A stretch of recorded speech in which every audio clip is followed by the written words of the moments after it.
Relation commerciale, on va poursuivre avec les étapes de la vente par l'étape de l'argumentaire. On va cadrer un petit peu cette étape dans toutes les étapes de la vente. On a vu précédemment la préparation de la prospection, la prise de contact et la découverte du besoin, ainsi que le verrouillage. Donc, dans les situations, dans les étapes précédentes, eh bien, vous avez identifié la solution A de votre client, ce qu'il utilise aujourd'hui pour répondre à son besoin.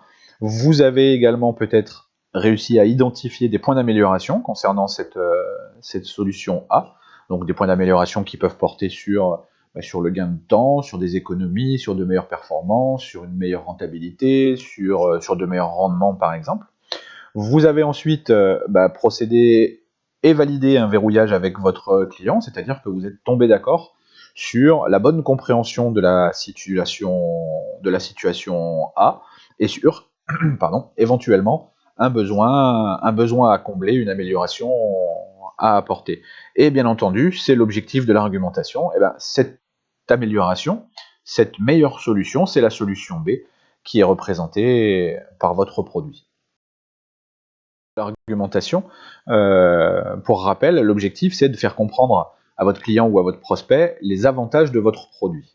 Okay, donc on peut se rappeler de la schématisation sous la forme d'une balance qu'on a vu plusieurs fois. Donc finalement la vente, qu'est-ce que c'est? C'est apporter des avantages que l'on va mettre en relation à un moment donné avec un prix. Sous ces aspects banals, cette schématisation elle est quand même extrêmement importante, puisque plus vous arriverez à faire percevoir les avantages de votre produit à votre client, moins le prix deviendra un problème, voire un sujet de blocage au moment de la présentation du prix et de la négociation. Comment on fait percevoir les avantages du produit au client? Pour ça, on a une technique simple, mais qui est très efficace. C'est ce qu'on appelle la technique du CAP. Qu'est-ce qui se cache derrière cet acronyme? Donc, le C de caractéristiques. Donc, chacun des produits que nous vendons est un ensemble de caractéristiques. Donc, on peut trouver des caractéristiques techniques sur la constitution de tel ou tel matériel ou de tel ou tel aliment, par exemple. Ça peut être des caractéristiques commerciales qui concernent la marque, qui concernent votre entreprise, l'image de marque, la notoriété, la longévité, la durabilité.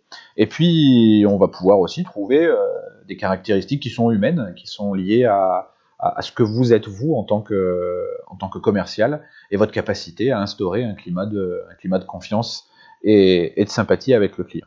Donc chacune de ces caractéristiques, quand vous la présenterez, elle devra se référer à un avantage qui est bien plus parlant pour votre client que de simples caractéristiques. Exemple, vous vendez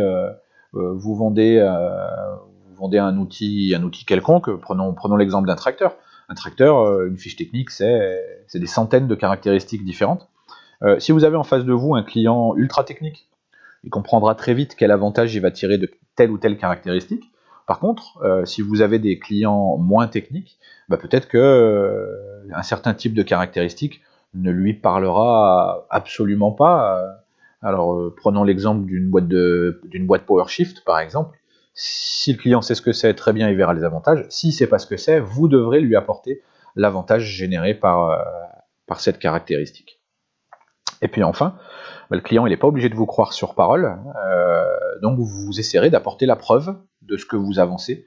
Donc on verra par la suite différentes manières et quelles sont les différentes preuves qui peuvent vous conforter l'avantage et empêcher le client de remettre en doute votre parole. Donc deux petits exemples concernant l'utilisation du CAP. Prenons d'abord l'exemple d'un aliment bovin. Donc on va avoir comme caractéristique peut-être la présence de fibres, le fait que ce soit présenté en granulé. Donc là encore, si techniquement le client il s'y connaît, il verra très vite l'avantage. S'il s'y connaît un petit peu moins, vous devrez lui apporter et insister sur cet avantage. Donc par exemple, la présence de fibres apporte une meilleure rémunération et on peut encore pousser très très loin l'avantage. Une meilleure rumination amènera probablement des des résultats plus intéressants en termes de qualité du lait, en termes de quantité du lait, et donc on va pouvoir le regrouper avec d'autres avantages qui seront cette fois-ci plutôt économiques. Et la meilleure appétence du granulé amènera peut-être la facilité de la bête à venir à l'auge, etc. Et donc en preuve, on peut avoir des fiches techniques, des tests réalisés en interne ou par des entreprises indépendantes, on peut avoir le visuel du produit, etc. Deuxième petit exemple, prenons l'exemple d'un matériel agricole, d'un endaineur. Donc en caractéristique, on a sur un type d'endaineur les roues proches du rotor. Là encore, s'il s'y connaît, il verra l'avantage, sinon vous devrez lui apporter, et d'avoir les roues proches du rotor nous permet un meilleur suivi du terrain, une meilleure qualité de fourrage, peut-être du coup un avantage lié à ça, qu'il y aura moins d'impuretés dans le fourrage et qu'on le ramassera mieux sur des parcelles qui sont un petit peu accidentées. Autre exemple, la largeur de travail. Donc plus on travaille large, moins on a de passage sur une même parcelle. Moins on a de passage sur une même parcelle, plus on fait d'économies de temps, et plus on fait d'économies d'argent également. Donc, on va pouvoir essayer de grouper cette technique du CAP avec une autre technique. Donc, comme je vous le disais, par exemple, un tracteur, c'est un ensemble de centaines de caractéristiques différentes. Il est bien évident que quand vous êtes face à votre client, vous n'allez pas faire un catalogue, faire un inventaire de chacune des caractéristiques les unes après les autres, ce qui serait proprement imbuvable, et puis qui rallongerait considérablement le temps de l'argumentaire. Donc l'idée, c'est d'essayer d'affiner l'argumentaire aux besoins et aux motivations du client. Chacun de vos clients achète la même chose, mais parfois pour des raisons différentes. Donc on va essayer d'identifier ce qui motive à l'achat votre client, et pour ça, on a une seconde technique qu'on appelle la technique du son-cas. D'accord, un petit moyen mnémotechnique pour vous en souvenir. Moi, j'ai appris plus jeune que quand on rencontre un client, on va s'occuper de son cas. Voilà. Ça vaut ce que ça vaut, mais moi, ça m'a permis de le retenir. Alors, qu'est-ce que c'est que le son cas ? C'est une classification des différents éléments de motivation du client. Alors, c'est des choses que vous avez probablement déjà vues. Donc, le S pour sécurité, le O pour orgueil, le N, nouveauté, le confort, l'argent et la sympathie. Donc, on verra dans le détail juste après ces différentes techniques. Sachez juste que le 100K est probablement la plus utilisée, mais qu'il en existe d'autres que vous pourrez croiser dans vos expériences futures, ou si vous faites un petit peu des recherches.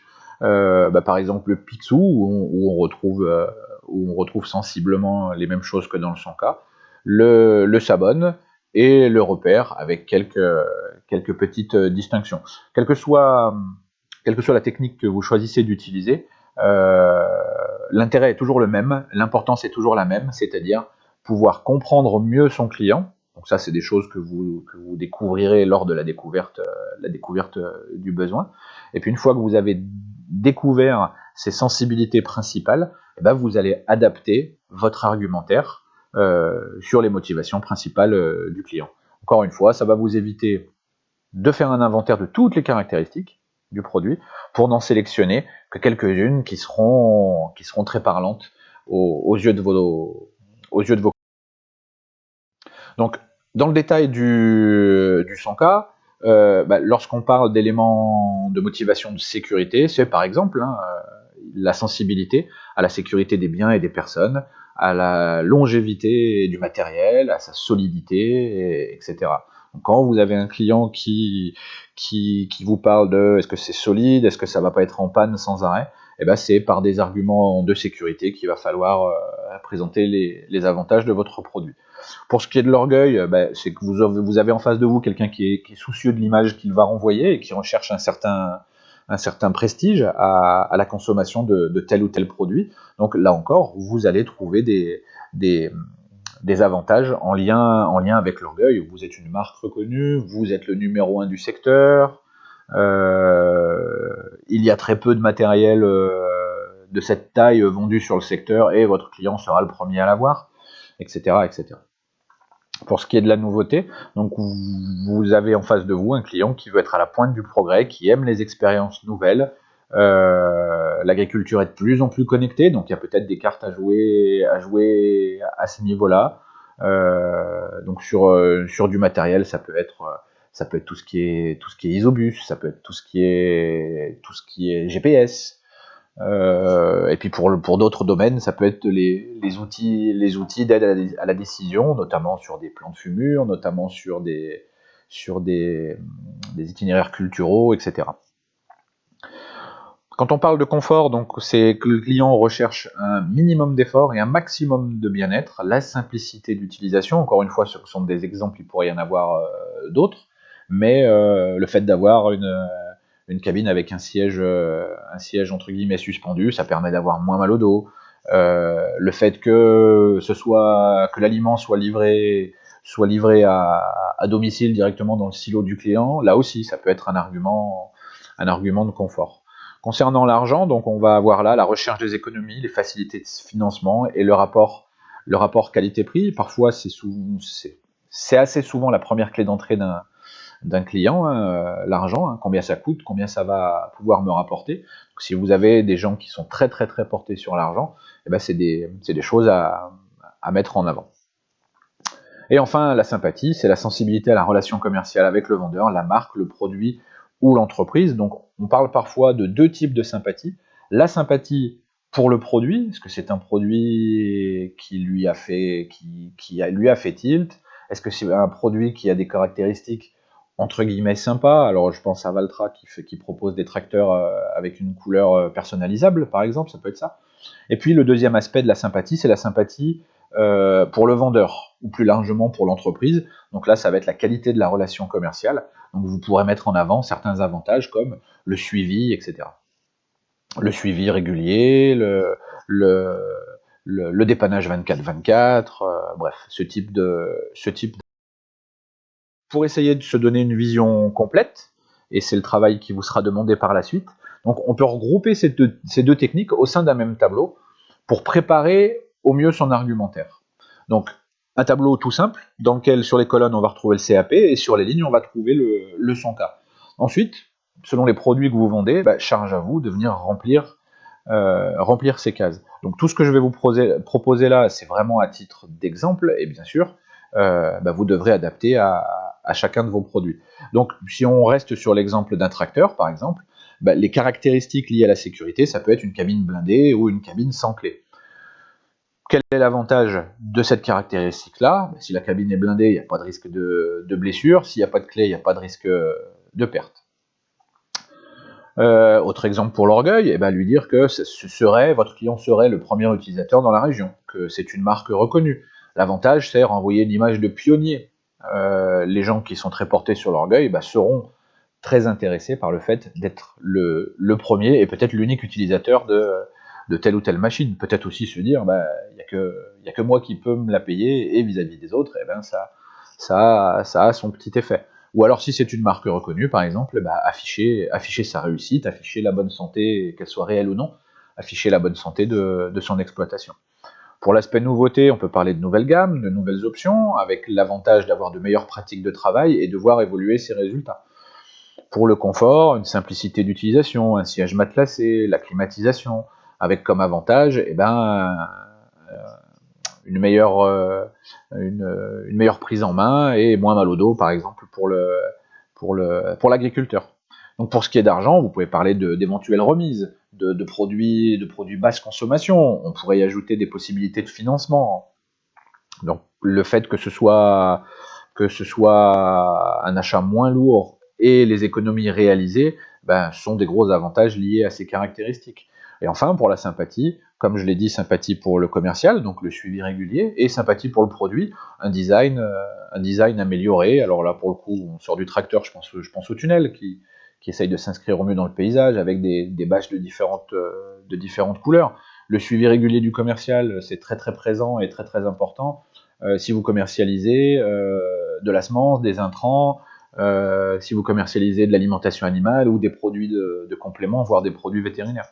Donc l'avantage, c'est que avec le suivi rapide du commercial, il y a une réponse rapide à la moindre question ou au moindre problème. Le design amélioré, même si c'est pas ce qu'on lui demande, on peut dire que c'est un tracteur plus joli, sans tomber dans le stéréotype. L'agriculture se féminise, et peut-être qu'on va aller vers un petit peu plus de design, un petit peu plus de beauté dans le matériel. Voilà. Donc pour ce qui concerne les preuves, eh bien il y a tout un tas de solutions qui vont être plus adaptées à telle ou telle caractéristique. Mais en tout cas, pour vous permettre d'apporter la preuve de l'avantage que vous annoncez, différentes choses. Les plus simples sont les fiches techniques.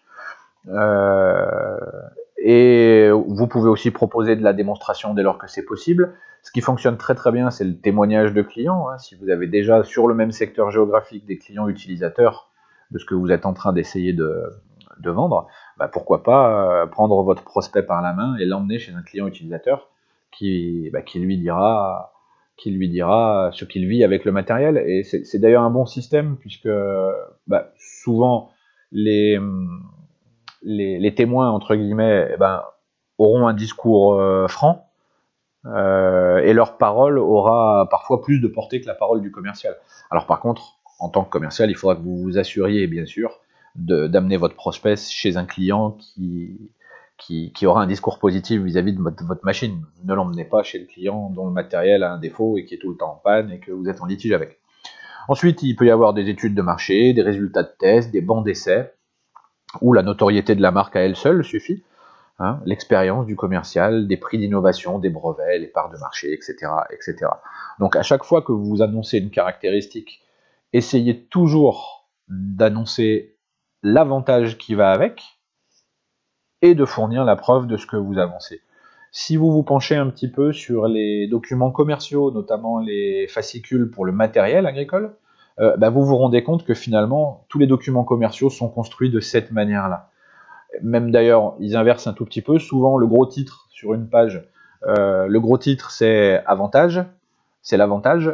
Ensuite, on vous explique comment est né cet avantage, on va vous donner la caractéristique du produit, et puis après, il va y avoir des preuves avec des chiffres, alors des courbes de couple, etc. Donc, n'inventez rien, puisque souvent les documents techniques qui sont mis à votre disposition par vos entreprises sont déjà construits de cette manière-là. Donc, juste pour vous, c'est de le synthétiser et d'amener le bon argument pour la bonne motivation. Voilà. Nous, de ce chapitre, donc, ce que je vous demande, c'est de construire à partir d'un de vos produits, de construire le tableau que vous avez vu dans la slide précédente, et donc de me construire un tableau cap son casse. Donc quelques consignes pour ça. Pour chacune des catégories, je vous demande de réfléchir au minimum à 2 caractéristiques et à 2 avantages, forcément, aux avantages qui correspondent à ces 2 caractéristiques. Ce tableau sera sous forme informatisée, à m'envoyer en PDF, et j'aimerais également que vous me fournissiez la fiche technique du produit ou le lien internet vers cette fiche, pour que je puisse me rendre compte un petit peu du produit que c'est. Voilà, donc vous aurez ça à me rendre sur Ipareo, je vous communiquerai la date. C'est terminé pour cette étape de l'argumentaire, et nous nous retrouverons très vite pour l'étape suivante, le traitement des objections. Je vous remercie de votre attention.